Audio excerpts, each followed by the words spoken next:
இம்பார்ட்டன்டான பாயிண்ட் என்னன்னா, லாஸ்ட் 1 வீக்கா ஒரு 4.5% வந்து என்னன்னா டவுன் ஆயிருக்கு. இப்போ இந்தியாவில் வந்து டெய்லி வந்து 44 lakh பேரல் எஃப்ஐஐ செல் பண்ணியிருக்காங்க. எவ்வளோ அமௌண்ட் செல் பண்ணியிருக்காங்கன்னா, close about as per CRISIL report படி இந்தியாவோட ஜிடிபி growth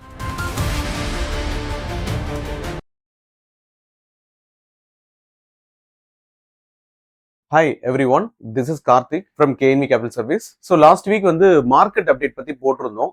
ஸோ அப்போ எல்லாரோட எக்ஸ்பெக்டேஷனும் வந்து என்னன்னா, எகெயின் இந்த மார்க்கெட் அப்டேட் ரெகுலராக கொடுத்தா நல்லா இருக்குங்கிற மாதிரி ஒரு எக்ஸ்பெக்டேஷன் இருந்துச்சு. அதனால வந்து ரெகுலராக வீக் ஆன் வீக் இதுக்கப்புறம் மார்க்கெட் அப்டேட் கொடுக்கலான்னு பிளான் பண்ணியிருக்கோம். ஸோ எவ்ரி வீக் இனிமேல் மார்க்கெட் அப்டேட் நாங்கள் கொடுக்குறோம். Last week Nifty 50 close about 500 points வந்து ப்ளஸ்ல க்ளோஸ் ஆயிருக்கு. க்ளோஸ் அபவுட் ஒரு 2% வந்து மார்க்கெட் வந்து ப்ளஸ்ல க்ளோஸ் ஆயிருக்கு. வாங்க பார்ப்போம் என்ன காரணத்தினால மார்க்கெட் வந்து பிளஸ்ல இருக்கு அப்படின்னு. இதுக்கான major reason, first point, FII sell பண்ணியிருக்காங்க. எவ்வளோ அமௌண்ட் செல் பண்ணியிருக்காங்கன்னா, க்ளோஸ் அபவுட் 14,000 crores. இந்த லாஸ்ட் வீக் மட்டுங்க, நான் 1 மந்த்தா சொல்லல, 1 வீக்ல 14,000 crores என்ன பண்ணியிருக்காங்க, செல் பண்ணியிருக்காங்க ஸ்டாக்ஸை. ஓகே, டொமஸ்டிக் இன்வெஸ்டர் என்ன பண்ணியிருக்காங்கன்னா, க்ளோஸ் அபவுட் 19,000 crores என்ன பண்ணியிருக்காங்க, பர்ச்சேசிங் பண்ணியிருக்காங்க. ஸோ இப்போ நெட் ஃப்ளோ இன்ஃப்ளோ நமக்கு ஒரு ஐடியா கிடைச்சிருக்கும்னு நினைக்கிறேன். Close about 5,000 crores net flow இருக்கு. அதனால மார்க்கெட் வந்து ஒரு 500 பாயிண்ட்ஸ் வந்து பிளஸ்ல வந்து க்ளோஸ் ஆயிருக்கு. செகண்ட் பாயிண்ட், இப்போ பார்த்தீங்கன்னா எல்லாருமே ஒரு ஃபெமிலியரா நம்ம டிஸ்கஷன் பண்றது என்னன்னா, இப்போ உக்ரைன் அண்ட் ரஷ்யா வார், இந்த டைம்ல வந்து யூஎஸ் பிரசிடென்ட் வந்து ட்ரம்ப் அவர் வந்து அவருடைய தலையீட்டினால என்ன ஆச்சுன்னா, ஒரு வார் வந்து ஆல்மோஸ்ட் ஸ்டாப் பண்ற அளவு அந்த கண்டிஷனுக்கு வந்திருக்கு.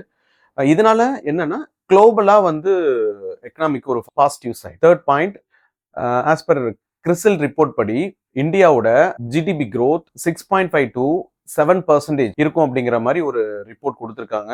அதுவும் வந்து நம்ம மார்க்கெட்டுக்கு வந்து ஒரு பாசிட்டிவ் சைட். ஃபோர்த் பாயிண்ட், இது வந்து ஒரு மேஜர் இம்பார்ட்டன்டான பாயிண்ட் என்னன்னா, லாஸ்ட் 1 வீக்கா க்ரூட் ஆயில் வந்து க்ளோஸ் அபவுட் ஒரு 4.5% வந்து என்னன்னா டவுன் ஆயிருக்கு. இப்போ இந்தியாவில் வந்து டெய்லி வந்து 44 lakh பேரல் நம்ம வந்து கன்சியூம் பண்றோம் வந்து க்ரூட் ஆயில்.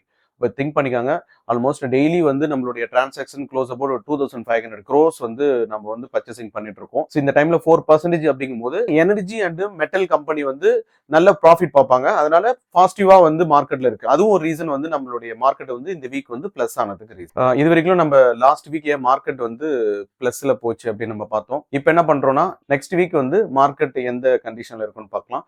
இப்போ லாஸ்ட் வீக்கோட க்ளோஸ் வந்து 22,500. இந்த லெவல்ல இருந்து எங்களோட எக்ஸ்பெக்டேஷன் என்ன அப்படின்னா, 22,900 ஆர் 23,000 அந்த லெவல் வரைக்கும் போகும் அப்படிங்கிற எக்ஸ்பெக்டேஷன். ஏன்னா அந்த லெவல் ரீச் ஆனதுக்கு அப்புறம் எகெயின் டவுன் ஆகிறதுக்கான பாசிபிள் அதிகம்.